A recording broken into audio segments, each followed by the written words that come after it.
Olá, meus amigos, muito boa tarde para você que nos acompanha em mais uma edição do nosso telejornal. Hoje vamos levar muito conteúdo, muita informação, muita prestação de serviço para você que está aí do outro lado, mas claro, para isso eu preciso da sua companhia. Hoje é sexta-feira, véspera de final de semana, dia 19 de agosto, e o Expresso União já está no ar.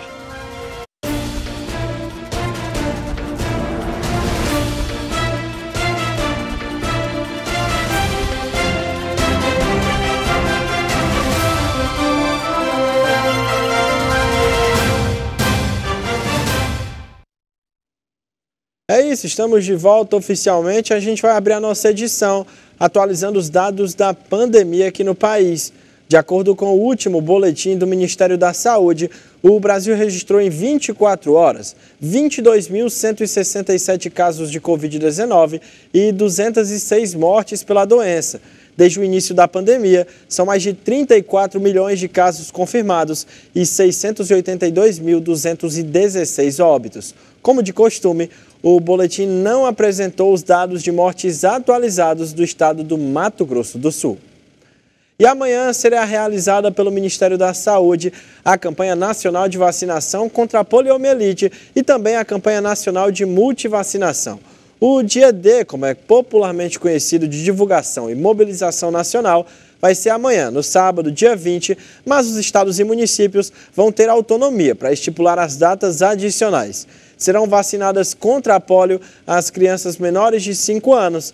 Já para a atualização das vacinas de rotina de forma geral, o público-alvo vão ser os menores de 15 anos. Em ambos os casos, não há necessidade de fazer um intervalo em relação à vacina contra a Covid-19 e a campanha acaba no dia 9 de setembro. Então você, pai, você, mãe, é a oportunidade de levar o seu filho para atualizar o cartão vacinal, porque a gente sabe que é muito importante.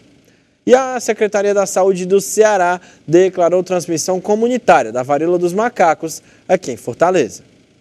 Subiu para 23 o número de casos confirmados de varíola dos macacos aqui no Ceará, de acordo com o mais recente boletim divulgado pela Secretaria da Saúde do Estado. Conforme o boletim da CESA, Fortaleza soma 20 casos. Entretanto, a Secretaria Municipal de Saúde divulgou também nesta quarta que a capital possui 19 pacientes com a doença. Dos casos de Fortaleza, 8 são de transmissão local, configurando o indicativo da transmissão comunitária do vírus aqui no município. Os bairros Aldeota, Itaperi, Joaquim Távora e Álvaro Wayne têm 2 casos confirmados cada. Já Meireles, Presidente Kennedy, Rodolfo Teófilo, Vila União, Conjunto Ceará, Messejana, Janguruçu, Parque Santa Maria, Conjunto Esperança, Bela Vista e Serrinha têm até o momento um caso confirmado cada um. E o Ministério da Saúde anunciou a entrega de novas ambulâncias do SAMU para 10 estados e o Distrito Federal.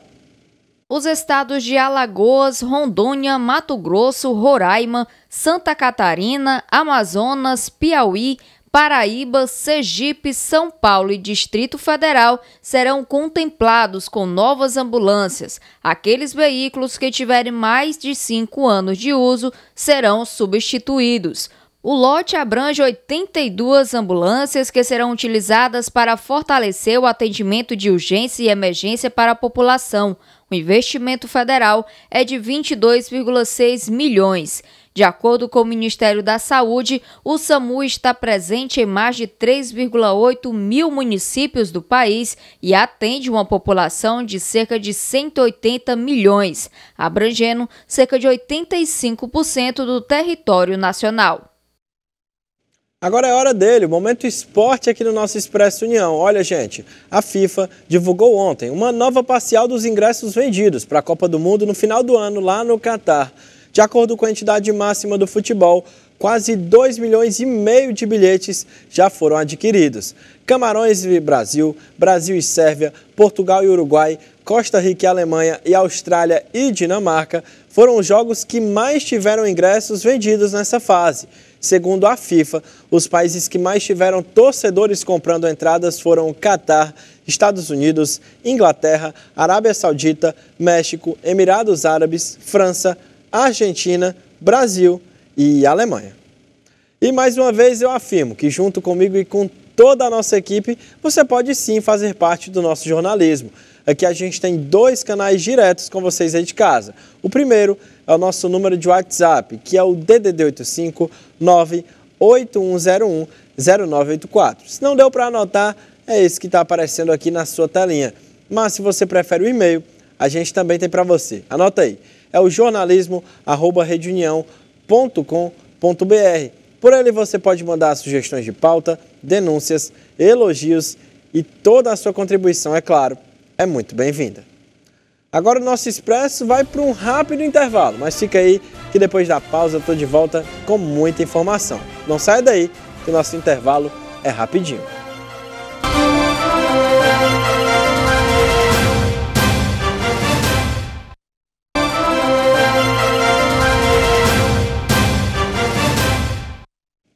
E a gente está de volta com o nosso Expresso falando que o senador Randolfo Rodrigues pediu ao Supremo Tribunal Federal que a PGR avalie a prisão de empresários que defenderam o golpe. Na última quarta-feira, em petição apresentada no âmbito do inquérito dos atos antidemocráticos, o senador Randolfo Rodrigues acionou o Supremo Tribunal Federal contra os empresários que defenderam no grupo Empresários e Política um golpe de Estado, caso Lula vença as eleições. Randolfo pediu ao STF que a Polícia Federal e o Ministério Público Federal sejam acionados para avaliarem a quebra de sigilo, congelamento de contas e prisão preventiva se necessário. O relator do inquérito dos atos antidemocráticos é o ministro Alexandre de Moraes. E agora vamos conferir a agenda dos candidatos a governador aqui no estado do Ceará. Roberto Cláudio, do PDT, começou cedinho, às 7 horas da manhã, com a caminhada na Messejana. Às 9, ele foi ali para a Serra da Ibiapaba, o pezinho da serra, para o Ipu. Às 11 horas, ele vai para Monsenhor Tabosa e aí na parte da tarde, às 4 horas, ele vai para Russas e às 19 horas, ele vai encerrar a agenda em Banabuiú. Elmano de Freitas, do PT, às 8 horas participou de uma caminhada lá na comunidade das Quadras. Às 10 horas da manhã, ele teve um encontro com a Associação dos Defensores Públicos do Ceará. E às 17 horas ia ter essa carreata e a inauguração de um comitê na Caucaia, mas o partido informou que a carreata foi adiada e que ele vai somente para a inauguração do comitê. Já a Capitão Wagner, do União Brasil, desde as 10 horas, faz uma visita ao Mercado Central. Na parte da tarde, às 4 horas, ele vai fazer um adesivaço em São Gonçalo do Amarante. Às 17 horas, ele vai participar da inauguração do comitê de uma candidata. E às 19 horas, ele vai encerrar a agenda oficial desta sexta-feira com a carreata na cidade de Caucaia, na região metropolitana aqui da capital. Agora a gente fala de segurança, porque a polícia e a Receita Federal deflagraram uma operação nesta quinta aí no combate ao contrabando e à comercialização dos cigarros eletrônicos.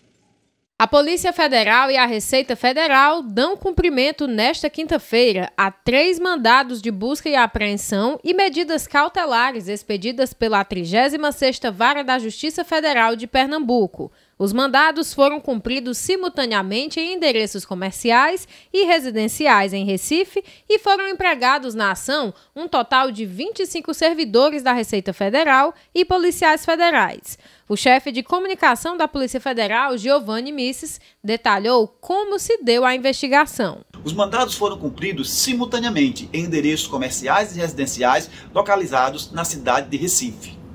As investigações foram levadas a efeito por meio da Delegacia de Repressão a Crimes Fazendários e se iniciaram em abril de 2022, objetivando apurar os responsáveis pela comercialização ostensiva de cigarros eletrônicos e acessórios, tanto pela internet quanto presencialmente em bares e restaurantes da capital pernambucana.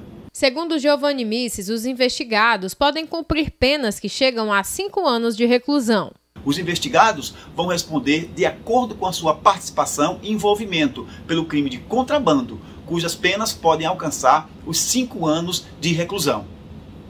Desde 2009, a comercialização, importação e a propaganda de quaisquer dispositivos eletrônicos para fumar foram proibidos no Brasil pela Anvisa, mas a comercialização ocorre de forma ilegal no país. O uso desses dispositivos eletrônicos está relacionado com o aumento de risco de jovens ao tabagismo, dependência, além de diversos danos à saúde. Estudos da Universidade da Califórnia e de Chicago apontaram que a nicotina pode ser tão viciante quanto a cocaína e a heroína. A nicotina, além de viciar, prejudica o cérebro dos adolescentes que ainda não se encontra maduro até chegar aos 25 anos de idade. Por fim, não existem estudos científicos sólidos que apontem o uso do cigarro eletrônico como forma alternativa ou até mesmo de redução de danos ao cigarro convencional. E atenção, estudante, termina hoje o prazo para os candidatos pré-selecionados para o FIES apresentarem aquela complementação das informações da inscrição pelo endereço eletrônico. Após a etapa de complementação da inscrição, é necessária a validação das informações declaradas lá no ato da inscrição. O prazo é de até 5 dias úteis, claro, após a data da complementação dessa inscrição, realizada na página do FIES, no portal Acesso Único. Lembrando que o procedimento de validar as informações deve ser realizado já diretamente na instituição de ensino superior em que o candidato foi pré-selecionado. E ontem houve o leilão de concessão de 15 aeroportos. A expectativa do governo federal é de um investimento na casa dos 7 bilhões de reais. A Agência Nacional de Aviação Civil realiza nesta quinta o leilão de concessão de 15 aeroportos, incluindo de Congonhas, em São Paulo, que é um dos mais movimentados do país e um dos últimos grandes terminais ainda não administrados por operadores privados. De acordo com o governo federal, a expectativa é de que os vencedores investam pelo menos 7 bilhões e 300 milhões de reais na modernização dos terminais ao longo dos 30 anos de concessão, sendo 3 bilhões somente em Congonhas. Os 15 aeroportos estão divididos em 3 blocos. Quem arrematar Congonhas, por exemplo, também terá de administrar outros 10 aeroportos localizados em Minas Gerais, Mato Grosso do Sul e Pará. O lote deve ser o mais disputado e terá lance mínimo de 740 milhões de reais. Os 15 aeroportos se encontram situados em 6 estados brasileiros: São Paulo, Rio de Janeiro, Minas Gerais, Pará, Mato Grosso do Sul e Amapá. E a empresa AENA arrematou o bloco mais esperado do leilão, o aeroporto de Congonhas. A empresa já detém a concessão de 6 aeroportos na região Nordeste, incluindo os de Maceió e de Recife. A concessão é válida pelos próximos 30 anos. Segundo a Agência Nacional de Aviação Civil, os 15 aeroportos que foram leiloados respondem por 15,8% do total do tráfego de passageiros aqui no Brasil, o que equivale a mais de 30 milhões de viajantes por ano. E a Caixa Econômica Federal paga hoje a parcela de agosto do Auxílio Brasil aos beneficiários com número de inscrição social com final 9.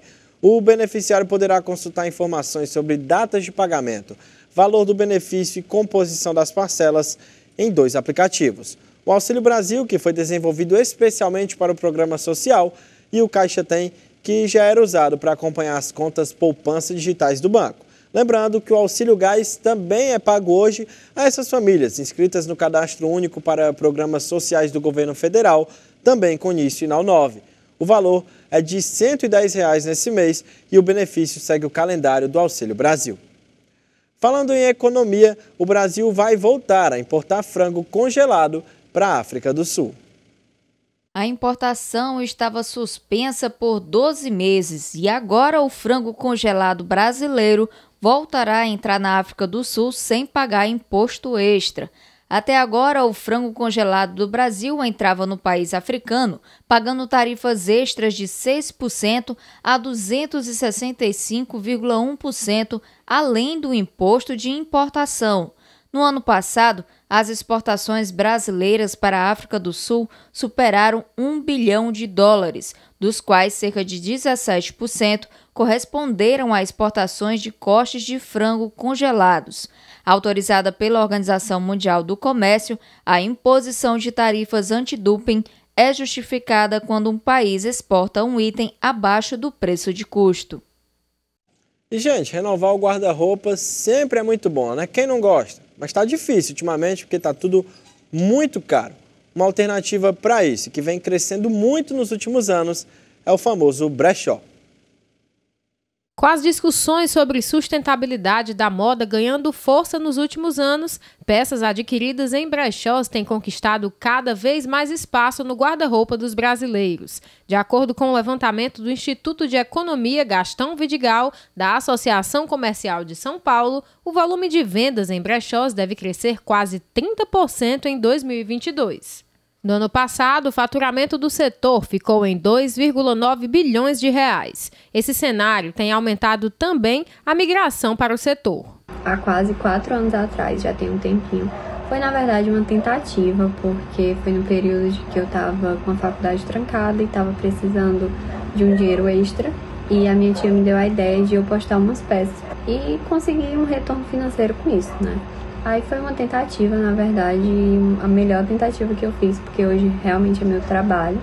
Segundo a proprietária, a internet é um fator estimulante de vendas. Eu percebo que nos últimos tempos, principalmente com a pandemia, veio crescendo muito esse mundo, esse nicho mesmo. Tanto brechó online também, que as pessoas estavam consumindo mais online. Eu percebi uma grande crescente aqui em Fortaleza. A economista doméstica Fabiola Moreira esclarece que no momento de crise as pessoas estão em busca de poupar gastos. E nessa época de crise, realmente as pessoas começam a procurar o que é realmente necessário. Então, o vestuário acaba muitas vezes sendo supérfluo. E hoje os brechós e os locais que vendem roupa usada, eles estão agora mais acessível à população. Mas lembrando que é importante a gente economizar o máximo possível nessa época. Ao adquirir uma roupa usada, além de prolongar a vida útil da peça, é possível economizar e ainda reduzir o impacto dessas fabricações na natureza. Despertar as pessoas para um consumo mais consciente, em especial as mulheres, é uma busca de empreendedoras como Juliana. E eu acho isso maravilhoso. Eu espero muito que você que tem curiosidade sobre o assunto ou queira conhecer mais sobre o brechó mesmo, se permita comprar de brechó, que você provavelmente não vai se arrepender. É isso, gente. O Expresso de hoje vai chegando ao fim. Muito obrigado pela sua companhia. Uma ótima sexta, um excelente fim de semana. E amanhã, quem está comandando o nosso Expresso é a Cibele Gomes, que está te esperando no mesmo horário de sempre. Tchau, tchau.